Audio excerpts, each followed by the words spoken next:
आपने कर दिया है पूर्वांचल संवाद। क्या फिर से नरेंद्र मोदी तीसरी बार प्रधानमंत्री बनने जा रहे हैं? कल जो लोकसभा चुनाव का रिजल्ट आया है, रिजल्ट के बाद लगातार कयासों का बाजार गर्म था कि जहां भारतीय जनता पार्टी को अपने दम पर बहुमत नहीं आया, तो कहीं न कहीं जो एनडीए गठबंधन में शामिल चंद्रबाबू नायडू और नीतीश कुमार के हाथ में किंग मेकर की चाबी आ गई। उसके बाद जो इंडिया गठबंधन थे लगातार प्रयास में थे कि किसी प्रकार से इन दोनों को अपने पाले में लाएं और कहीं ना कहीं इंडिया गठबंधन की सरकार बनाएं। लेकिन आज की जो खबरें हैं, अभी अभी जो दिल्ली से खबरें निकल के आई है कि इंडिया गठबंधन जो एनडीए गठबंधन है उसकी बैठक हुई और उसमें समर्थन पत्र सौंप दिया गया है चंद्रबाबू नायडू और नीतीश कुमार के द्वारा। और ये बात अब लगभग तय माना जा रहा है कि तीसरी बार मोदी सरकार एनडीए गठबंधन को लेके फिर से मोदी सरकार तीसरी बार प्रधानमंत्री बनने जा रहे हैं। ये तो हुई कि हाँ ठीक है बन सकते, लेकिन बात मैं हमेशा बताने के लिए आ रहा हूँ कि प्रधानमंत्री नरेंद्र मोदी का जो ट्रैक रिकॉर्ड रहा है, पहले चाहे वो गुजरात में मुख्यमंत्री रहे 13 सालों तक या 10 सालों तक जब वो दिल्ली में प्रधानमंत्री बन के रहे, तो कभी भी प्रेशर पॉलिटिक्स उनके ऊपर हो भी नहीं रहा। वो अपने हिसाब से सरकार को चलाते हैं। लेकिन इस बार जब गठबंधन की सरकार वो चलाएंगे और वो भी नीतीश कुमार के साथ, चंद्रबाबू नायडू के साथ, दोनों ही जो नेता है वो अपने अपने स्टेट में मुख्यमंत्री, अभी चंद्रबाबू नायडू भी विधानसभा चुनाव जीते हैं, वो मुख्यमंत्री बनने जा रहे हैं और नीतीश कुमार यहाँ पे मुख्यमंत्री हैं। तो कहीं न कहीं इन दोनों के साथ कितने सालों तक ये सरकार, मोदी सरकार चला पाते हैं इनको साथ में लेके, ये सबसे बड़ी चुनौती रहेगी। क्योंकि देखिए 2014 और 2019 की बात करें तो बीजेपी को अकेले बहुमत थी और जो मंत्रिमंडल का गठन हुआ था वो बीजेपी अपने हिसाब से, आपको याद होगा 2019 में जब मंत्रिमंडल का गठन हुआ तो जेडीयू को एक मंत्रालय ही ऑफर किया गया था, कम 3 मंत्रालय हमें चाहिए। नीतीश कुमार ने स्पष्ट कहा कि जितनी अनसुनी कर दी और आपने देखा कि वो मंत्रालय में नहीं गए। बाद में चल के जब आरसीपी सिंह अध्यक्ष बने तो वो मंत्री बने, लेकिन जेडीयू वहां पे कंफर्टेबल अपने को महसूस नहीं कर पाई। लेकिन इस बार तो खेल लगता है कि बहुत बड़ा होगा। नीतीश कुमार को याद कीजिए, नीतीश कुमार हमेशा बिहार को विशेष राज्य के दर्जे को लेकर लगातार मांग करते रहे, लगातार वो मुहिम छेड़ते रहे। वो सांसद हैं जिसके दम पे कहीं न कहीं की सरकार बनने जा रही है, तो बड़ा बार्गेनिंग कहीं न कहीं मुख्यमंत्री नीतीश कुमार जरूर करेंगे बिहार के हित के लिए कि बिहार को स्टेटस जो बातें हैं मंत्रिमंडल को लेकर। अब की बार जो सरकार तीसरी बार आपको दिखेगी उसमें आपको मंत्रिमंडल का स्वरूप बिल्कुल बदला हुआ आपको दिखेगा।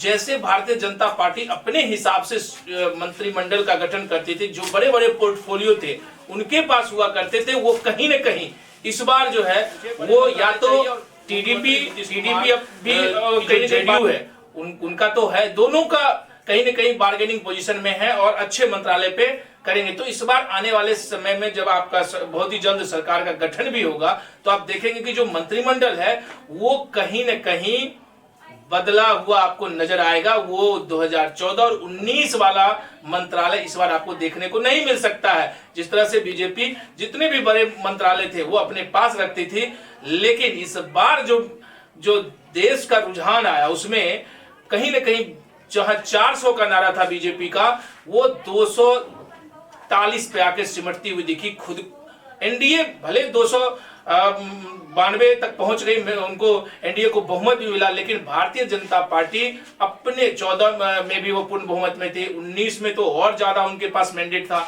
लेकिन इस बार कहीं न कहीं कमजोर वो साबित, और सबसे बड़ी वजह जहां उनको डेंट पड़ा, उत्तर प्रदेश। कहते हैं कि अगर दिल्ली में अगर सत्ता की चाबी किसी के पास होती है तो उसको यूपी से गुजरना पड़ता है। उस स्टेट में बीजेपी पिछड़ गई, महाराष्ट्र जैसे बड़े राज्यों में पिछड़ गई, और यही कारण है कि कहीं न कहीं जो खेल आप देखेंगे कि इस बार जो सरकार है वो, क्योंकि आपको पता ही है कि जो प्रधानमंत्री मोदी है वो खुद ही जो 10 साल उन्होंने चलाया है शासन, अपने हिसाब से वो चीजें तय करती है। क्या अब वो चंद्रबाबू नायडू और नीतीश कुमार की सहमति, क्योंकि लगातार ये कोऑर्डिनेशन कमेटी की मांग करेंगे, कोऑर्डिनेशन कमेटी बननी चाहिए और इनको लेके साथ चलें, इनके साथ सामंजस्य बना के चलें, क्योंकि वो एक समय था बीजेपी में, भारतीय जनता पार्टी में, जब अटल बिहारी वाजपेयी जी का दौर था, वो सबको साथ लेके गठबंधन की पार्टियों की सरकार चलाए। मोदी जी इन सब चीजों को तो अभी जब से वो मुख्यमंत्री बने, चाहे वो प्रधानमंत्री बने, तो भाजपा लगातार बहुमत में रही और वो खुद से उनको ड्राइव कर रहे थे। लेकिन इस बार क्या होगा, कितना ये सरकार स्टेबल होता है, कितना आगे चल के इस सरकार में खींचातानी होगी। सरकार तो बन रही है मेजोरिटी में, कहीं ना कहीं जो इंडिया गठबंधन के जो भी पार्टनर्स हैं, वो अलायंस है, वो इनको समर्थन दे रहे हैं। लेकिन आगे चल के क्या चुनौतियां होगी। अभी भी इंडिया गठबंधन की बैठक, अभी जब हम इस वीडियो को कर रहे हैं तो अभी इंडिया गठबंधन की भी बैठक दिल्ली में है। अभी तक इंडिया गठबंधन के जितने भी नेता हैं उनका साफ कहना है कि हम सरकार बनाने जा रहे हैं। कई नेताओं का स्टेटमेंट आता है कि हम सरकार बनाएंगे। नंबर्स की बात है, 272 का मैजिक नंबर है। 272 का मैजिक नंबर किसके पास आता है ये तो समय तय करेगा कि किसके पास है। लेकिन फिलहाल जो आंकड़े निकल के आ रहे हैं वो कहीं ना कहीं एनडीए के पास आंकड़े हैं और उस आंकड़े को समर्थन पत्र मिल चुका है और दावा पेश भी कर सकती है भारतीय जनता पार्टी या एनडीए कि भाई अब हमारे पास मेरिट है, राष्ट्रपति के पास जाएंगे और अपना दावा पेश कर सकते हैं। तो इस तरीके से कहीं ना कहीं जो सरकार बन रही है वो अभी तो दिख रहा है कि हाँ फिर से तीसरी बार मोदी सरकार, एनडीए की सरकार। क्योंकि आप देखिए प्रधानमंत्री कल जब जिक्र कर रहे थे तो पहले 400 का नारा मोदी सरकार, लेकिन अब वो कहते हैं एनडीए की सरकार। तो कहीं ना कहीं एनडीए का महत्व अब की बार बढ़ चुका है। एनडीए में जो अलायंस है, जो पार्टनर्स हैं, उनकी महत्व बढ़ गई है। इसलिए क्योंकि दो जो उनके मेन पिलर हैं, चाहे वो चंद्रबाबू नायडू हो चाहे नीतीश कुमार हो, वो अहम भूमिका में है। दोनों के पास नंबर्स हैं और सबको साथ लेके कितना ये सरकार आगे चल पाती है, कितनी जो बराबर चुनाव में भी कहते कि अब तो बड़े फैसले होंगे। मोदी जो प्रधानमंत्री हैं वो लगातार कह रहे थे कि अब की बार बड़े फैसले होंगे। आने वाले समय में कितने बड़े फैसले होते हैं, कितनी सारी चीजें, अभी तो बहुत सारी चीजें हम आप लोगों के बीच में लगातार अपडेट लेके आते रहेंगे। अभी मंत्रिमंडल का निर्माण भी, मंत्रिमंडल का गठन होगा, कौन से मंत्रालय किस गठबंधन को, किस पार्टी को जाना है। चूंकि जो भी इनके एलआई है वो सबके सब कहीं ना कहीं बार्गेनिंग की स्थिति में होंगे कि हमें बड़े से बड़े पोर्टफोलियो मिलनी चाहिए।